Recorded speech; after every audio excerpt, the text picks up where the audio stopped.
अब सबसे पहला सवाल तो यही है कि भैया वन नेशन वन इलेक्शन है क्या, और इसका इतिहास कुछ रहा है या सीधे प्रधानमंत्री जी की तरफ से एक नया शगुफा दिया गया है।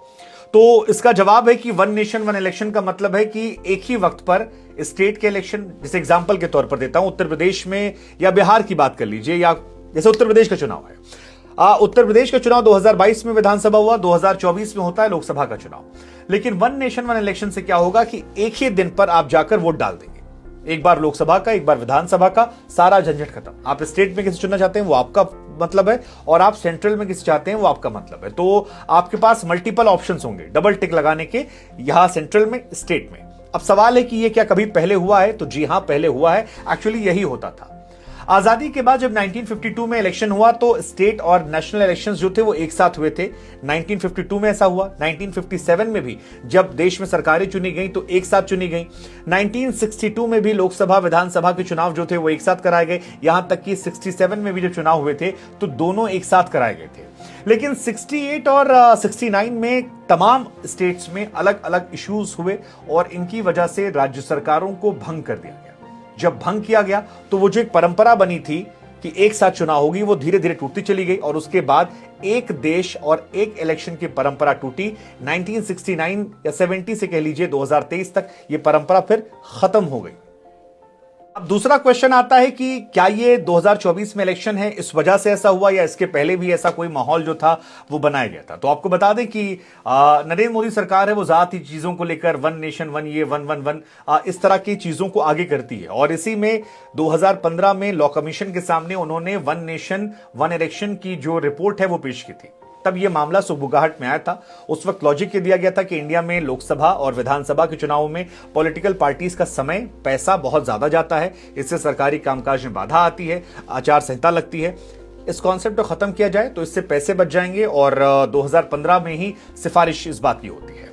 2019 में पहली बार ऑल पार्टी मीटिंग में इसकी बात जो है वो कही गई थी, और उस वक्त ये कहा, लॉजिक दिया गया था कि चुनाव की वजह से बहुत सारा पैसा जो है खर्च होता है, तमाम प्रशासनिक कार्य हो जाते हैं। हालांकि उस दौर में जब ये बात आई थी तो बहुत सारी अपोजिशन की पॉलिटिकल पार्टीज ने इसका विरोध किया था। उनका तर्क था कि ये सही नहीं है।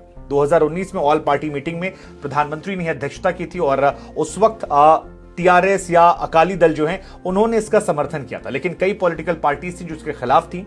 अब 1 सितंबर 2023 को जब कमेटी बनाई गई है तो रामनाथ कोविंद जी इसके हेड बनाए गए हैं, और उनकी अगुवाई में ही कमेटी जो है आगे काम करेगी। इतना आसान नहीं है, बट ये सरकारी कामकाज है जो अब तक इसको लेकर हुआ है। अब दूसरा क्वेश्चन आता है कि क्या ये 2024 में इलेक्शन है इस वजह से ऐसा हुआ, या इसके पहले भी ऐसा कोई माहौल जो था वो बनाया गया था। तो आपको बता दें कि नरेंद्र मोदी सरकार है वो ज्यादा चीजों को लेकर वन नेशन वन ये वन वन वन इस तरह की चीजों को आगे करती है। और इसी में 2015 में लॉ कमीशन के सामने उन्होंने वन नेशन वन इलेक्शन की जो रिपोर्ट है वो पेश की थी। तब यह मामला सुगबुगाहट में आया था। उस वक्त लॉजिक ये दिया गया था कि इंडिया में लोकसभा और विधानसभा के चुनावों में पॉलिटिकल पार्टीज का समय, पैसा बहुत ज्यादा जाता है, इससे सरकारी कामकाज में बाधा आती है, आचार संहिता लगती है। इस कॉन्सेप्ट को खत्म किया जाए तो इससे पैसे बच जाएंगे, और 2015 में ही सिफारिश इस बात की होती है। 2019 में पहली बार ऑल पार्टी मीटिंग में इसकी बात जो है वो कही गई थी, और उस वक्त ये कहा, लॉजिक दिया गया था कि चुनाव की वजह से बहुत सारा पैसा जो है खर्च होता है, तमाम प्रशासनिक कार्य हो जाते हैं। हालांकि उस दौर में जब ये बात आई थी तो बहुत सारी अपोजिशन की पॉलिटिकल पार्टीज ने इसका विरोध किया था। उनका तर्क था कि ये सही नहीं है। 2019 में ऑल पार्टी मीटिंग में प्रधानमंत्री ने अध्यक्षता की थी, और उस वक्त टीआरएस या अकाली दल जो हैं उन्होंने इसका समर्थन किया था, लेकिन कई पॉलिटिकल पार्टीज थी जो इसके खिलाफ थी। अब 1 सितंबर 2023 को जब कमेटी बनाई गई है तो रामनाथ कोविंद जी इसके हेड बनाए गए हैं, और उनकी अगुवाई में ही कमेटी जो है आगे काम करेगी। इतना आसान नहीं है, बट ये सरकारी कामकाज है जो अब तक इसको लेकर हुआ है। एक जो नॉर्मल क्वेश्चन है वो ये कि क्या ये पॉसिबल है करना, या क्या इंप्लीमेंटेशन इजी है? ये सवाल बहुत टफ है, क्योंकि जिन स्टेट्स में अभी सरकारें चुनी गई हैं, जैसे अभी हाल फिलहाल में जितने भी चुनाव हो रहे हैं, या जैसे इस साल मान लीजिए 5 राज्यों में चुनाव है, तो अगर 2024 में तारीख तय की जाती है कि वन नेशन वन इलेक्शन होगा, तो वो स्टेट्स क्यों चाहेंगे कि अगर हमें फुल मैंडेट मिला है तो हम 2.5 साल में अपनी सरकार को खत्म कर दें, गिरा दें। हो सकता है बीजेपी शासित राज्य इसका मान जाए, लेकिन बाकी जो राज्य हैं वो इसको नहीं मानने वाले हैं, और वो इसकी खुलकर मुखालफत करेंगे कि भैया हमको नहीं चाहिए, हमारे 5 साल तक हमको रहना है। ऑल्सो अपोजिशन की जितनी पॉलिटिकल पार्टीज हैं वो भी इसका समर्थन नहीं करेंगी, क्योंकि लोकसभा का चुनाव जब आप देखते हैं तो बीजेपी में प्रधानमंत्री मोदी आते हैं, उस वक्त जनता का माइंडसेट जो होता है वो एक अलग तरीका होता है।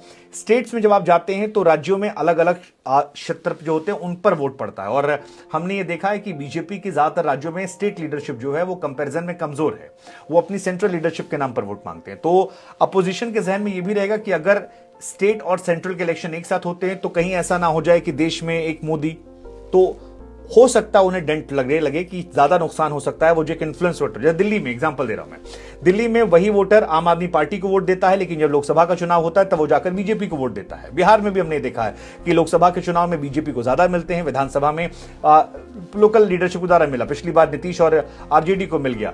तो ये एक वजह शायद हो सकती है जो विरोध करें वो खुलकर। अब अगला सवाल होगा कि भैया मोदी जी क्यों करना चाहते हैं, मतलब मोदी जी को क्या मिलेगा? तो मोदी जी को यह मिलेगा कि मोदी जी जो हैं वो अब वो कोशिश कर रहे हैं स्टेट्समैन वाला मामला करने के लिए, कि मतलब एक बड़ा मैसेज चला जाए।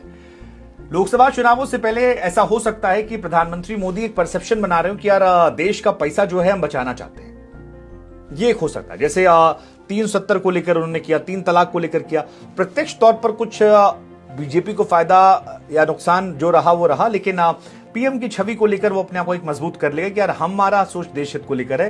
तो एक प्रचार प्रसार, एक परसेप्शन का जो खेल है उसमें बीजेपी निकल सकती है, जैसे यूसीसी को लेकर है। सो बीजेपी से प्रधानमंत्री मोदी कई सारे बड़े फैसलों को लेकर एक मैसेज देने की कोशिश करें। कई सारे ऐसे काम है जो एक मैसेज वो देते हैं, वो कितना जाएगा नहीं जाएगा वो बात की बात है, लेकिन at least he will try to give a message कि आजादी के बाद जितने भी काम फंसे पड़े थे वो हमने कर दिए। जैसे वो 370 को लेकर कहते हैं, यूसीसी को लेकर कहते हैं, या और बहुत सारी चीजें हैं जो उनकी आइडियोलॉजी के लोगों को मजा आता है। जैसे अभी एनआरसी वाला मामला चल रहा था, उसको लेकर उन्होंने स्टैंड लिया। तो कितने लोगों को पसंद आएगा ना पसंद आएगा, लेकिन इस वाले मामले में क्या है कि इस मामले में एक तो मामला हर आदमी इत्तेफाक रखता है कि यार चुनाव चलते रहते हैं देश भर में, मतलब 5 साल चलते रहते हैं, और उसके शोर शराबे में नेता भी पैसा लुटाते हैं, जनता का भी लुटता है, समय भी चलता रहता है, लोग भी चलते रहते हैं, तो क्यों ना एक बार जाए। तो अगर ये मैसेज देने में कामयाब रहे तो शायद यही मंशा उनकी हो सकती है। अब सवाल है कि नेशनल पॉइंट ऑफ व्यू से अलग कहानी है, स्टेट पॉइंट ऑफ व्यू से अलग कहानी है, तो जनता कैसे कंफ्यूज हो जाएगी? तो इसकी काट ये होगी कि भैया ओडिशा में देखिए, ओडिशा में नेशनल इलेक्शन होता है और स्टेट इलेक्शन एक साथ होता है, तो एक तो वहां आचार संहिता बहुत कम टाइम के लिए होती है, दूसरा वहां पर वोटर्स का मिजाज जो रहा है कि उसने अलग अलग चुन लिया है। अब ये ओडिशा में पॉसिबल है, एग्जाम्पल दिया जाएगा, लेकिन क्या ये बाकी राज्यों में पॉसिबल है? वेल पता नहीं, हो सकता है शायद हमारा वोटर, क्योंकि वोटर को हम बहुत समझदार मानते हैं, तो ये हो सकता है। लेकिन ये कंफर्म है कि सरकार की तरफ से यही मैसेज आने वाला है कि जैसे ओडिशा में लोकसभा चुनाव, विधानसभा चुनाव हुए 2004 के बाद से लगातार अलग अलग हो रहे हैं, और मैक्सिमम चुनावों में क्या होता है कि लोकसभा में बीजेपी आगे होती है और विधानसभा चुनाव जो होते हैं उसमें ओडिशा में जो बीजू जनता दल है वो व्हाइट वॉश करती है, एक तरफा निकल जाती है। तो ये एक चीज जो है ये लॉजिक आ सकता है। साथ ही ये भी कहा जा रहा है कि 5 साल अगर सरकार एक रही तो जनता के प्रति सरकार की जवाबदेही जो है वो थोड़ी कम हो जाएगी।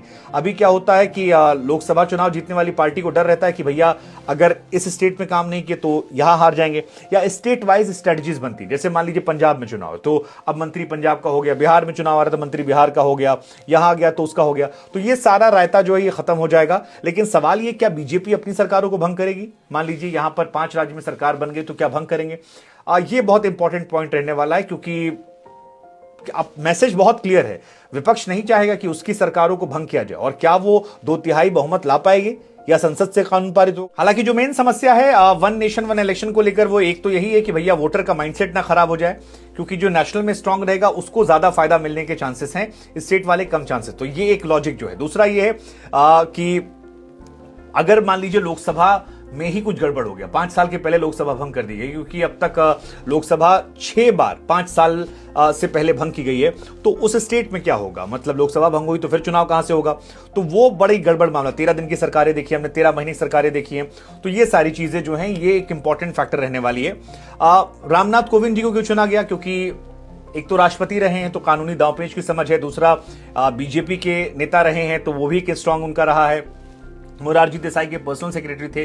तो कुल मिलाकर एक ऐसा चेहरा है जो कंट्रोवर्शियल कम है, बीजेपी के लिए भरोसेमंद है, राजनीति कानून की दोनों की समझ है, इस वजह से शायद बीजेपी ने कर दिया हो। लेकिन 50% राज्यों के अनुमोदन की जरूरत होगी, जो बहुत मुश्किल लगता है। लेकिन देखते हैं कि क्या संसद से, क्या ऑल पार्टी मीटिंग से, या क्या सुप्रीम कोर्ट के जरिए तीनों तरीके से कुछ ऐसा हो सकता है। लेकिन फिलहाल वन नेशन वन इलेक्शन की जो कहानी है वो हमने आपको समझा दी।